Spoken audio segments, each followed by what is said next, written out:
Bom dia, crianças! Então, ainda aguardando alguns retornos da aula de ontem, tá? De português. Quem não fez, por favor, coloque em dia. Essa semana a gente vai priorizar só os livros, né? Deixar o bloquinho um pouquinho aí estacionado. Talvez a gente use no sábado, talvez. Eu até lá vou resolver ainda. Hoje vocês vão ter aula de matemática, página 42, o 4 e o 2. Hoje a gente vai falar sobre trocando dinheiro. Então, o que é importante vocês conhecerem sobre a nossa moeda, né? A moeda nacional, que é o real. As cores, como identificá-las, porque em cada uma delas tem uma identificação. O número que consta nas notas, que também, né, vocês têm que passar a conhecer. E não só as notas. Quando eu falo nota, eu falo de cédula. Nota, cédula é em papel. E também tem as moedas, né, que vão de 1 centavo até R$1. A de 1 centavo a gente já não vê mais muito por aí não, né? É bem raro. Mas de 5 centavos em diante ainda se encontra bastante e se utiliza. Inclusive, tá até em falta, né? Em alguns lugares a questão das moedas, principalmente vocês crianças, que faz uso de cofrinhos, né? Vai lá depositando, faz lá a sua economia com as moedinhas que você recebe. Essas moedas fazem falta às vezes no mercado. Por isso que às vezes as pessoas fazem as trocas, né? Solicitam para quem tem pouquinho em casa, que já tá cheio, né? Porque tem hora que você tem que realmente se desfazer dele para resgatar o dinheiro de outra maneira, ou gastar comprando alguma coisa, então trocar pelas cédulas. Então por isso que é importante, as moedas faltam no mercado por conta disso. Então vamos lá. Observe as cédulas e as moedas do nosso dinheiro. Então, como eu já disse, as cédulas são os papéis. Então temos de R$2, olha aqui o número 2, R$5, olha aqui o número 5, R$10, olha aqui o número 10, R$20, olha aqui o número 20, R$50, olha aqui o número 50, R$100, olha aqui o número 100 e tem a de 200. A de R$200 não está aqui no livro porque ela, como foi fabricada há pouco tempo, ainda não consta. Deve vir nas próximas edições dos livros de matemática. E as moedas? 1 centavo, 5 centavos, 10 centavos, 25 centavos, 50 centavos e R$1. Muito utilizadas para tudo, né? Comprar coisas pequenas, ou então se você juntar bastante, dá para comprar coisas maiores, enfim. O uso do dinheiro, gente, tem que ser algo consciente. Como assim? Não dá para pegar o dinheiro que você tem em casa e sair gastando sem ter uma noção, então sem ter essa preocupação de que você pode precisar mais tarde. Então, a economia, né, gera exatamente em torno desse gasto que você tem na sua casa. Pronto, comida hoje está muito caro, gasolina está um absurdo, né, quem vive de aluguel também. Então, todos esses gastos eles são necessários, porque você precisa comer. Se você tem um veículo, você precisa botar combustível. Se você precisa morar e paga aluguel, você precisa pagar aluguel. Então, existem os gastos necessários e existem aqueles gastos que a gente pode deixar passar, desde que você já esteja suprido de algo, né? E não precisa estar gastando com aquilo. Exemplo, sapato. Se você já tem 2 ou 3 pares que dá para você ir utilizando, e como a gente está no período de pandemia, não está saindo muito, então não tem necessidade de você pegar o seu dinheiro e ficar comprando sapato, né? É um gasto desnecessário.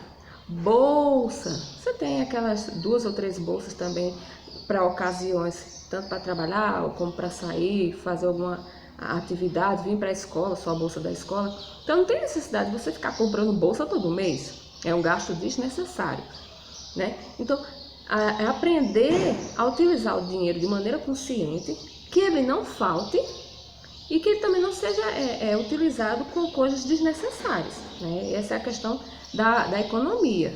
Por isso que muitas vezes falta, porque a gente também não se controla no nosso dia a dia, na nossa maneira de lidar com o dinheiro. Por isso que é importante vocês, crianças, que ainda, né, estão nessa fase, que não tem muito bem ainda a noção de gastos, começar a se perceber. Tem crianças já bastante conscientes, que não gastam dinheiro com qualquer besteira, que, né, sabem a importância que tem o dinheiro. Mas vocês também têm essa consciência do bolso dos pais de vocês, ou da pessoa que cuida de você, que nem sempre vai ter dinheiro para aquele brinquedo, nem sempre vai ter dinheiro para aquela guloseima, né, aquele doce, nem sempre vai ter dinheiro para aquela roupa que está na moda, enfim, é ter também essa consciência. A consciência parte do princípio de o que é necessário e o que não é, né? O que realmente preciso, o que eu não preciso. Essa é a importância principal da gente estudar sobre a nossa moeda. E também dentro da área de matemática. Entender a quantidade, entender a troca, entender quantas moedas ou quantas cédulas eu posso juntar para conseguir tal valor. Tudo isso implica conhecer a nossa moeda, o real. Então, as cores. R$2, azul, né? A cor predominante, eu vou dizer, tá bom? O azul. A de R$5, um tom lilás. R$10, um tom rosa. R$20, um tom amarelo. R$50, um tom bege para alaranjado. E R$100, um azul mais claro do que a de R$2, tá? Então, esses tons também são interessantes, são importantes que vocês saibam. Por quê, professora? Porque muitas vezes existem pessoas que não sabem identificar os números, né? O número que está lá na cédula. E às vezes não sabem ler, né? Tem pessoas que não têm esse conhecimento de leitura. Mas conhecimento de mundo. O que é conhecimento de mundo, professora? É você conhecer determinada coisa só em você verificá-la, em você analisá-la. Por exemplo, algumas pessoas sabem o valor do dinheiro pela cor, entendeu? Não sabem ler, não identificam o número, mas sabem pela cor. Ah, a pessoa está ali com R$10 na mão, está com R$2 na mão. Tinha a cédula de R$1, que a gente também não vê muito mais por aí. Ela é no tom verde. Feito isso, e vocês prestando atenção nessa questão, veja algumas trocas que podemos fazer completo. Então, 10 moedas de 1 centavo, eu posso trocar por 10 centavos. 10 moedas de 10 centavos, eu posso trocar por uma moeda de R$1. E 10 moedas de R$1, eu posso trocar por qual cédula? Conta aí, 10 moedas de R$1, eu posso trocar por qual notinha de papel? Por qual valor? E 10 cédulas de R$10, eu posso trocar por quantas de 100? Entendeu? Faz aí. Ah, professora, como é que eu posso fazer? Você pode sugerir para a criança desenhar no caderno, certo? As 10 moedinhas de R$1 e ele contar para ver quantas vai dar de R$10 a cédula. E do mesmo jeito, mandar ele desenhar 10 cédulas de R$10 e para ele fazer a contagem de 10 em 10. Ah, mas a gente já viu assim, já. A gente já viu a sequência numérica que vai de diferentes segmentos, de 2 em 2, de 4 em 4, de 6 em 6, de 10 em 10, para a gente ver qual é o resultado final. Então, mais uma forma de você esquematizar isso para a cabeça da criança e ela compreender. Página 43, reta numérica.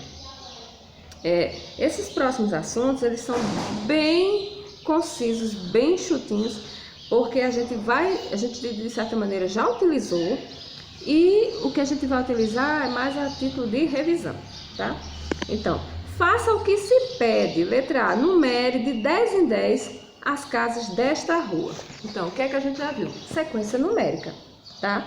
Sequência numérica de 10 em 10 quer dizer, a segunda casa aí é número 120, já está respondido. Então, 10 números antes, 110. 10 números depois, 130.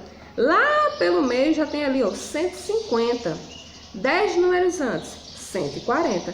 10 números depois, 160. Então, é para você ter esse equilíbrio da reta numérica que funciona entre 10 em 10 aí na nossa atividade. Represente na reta numérica os números das casas do item anterior. Então, de primeiro você fez a reta numérica.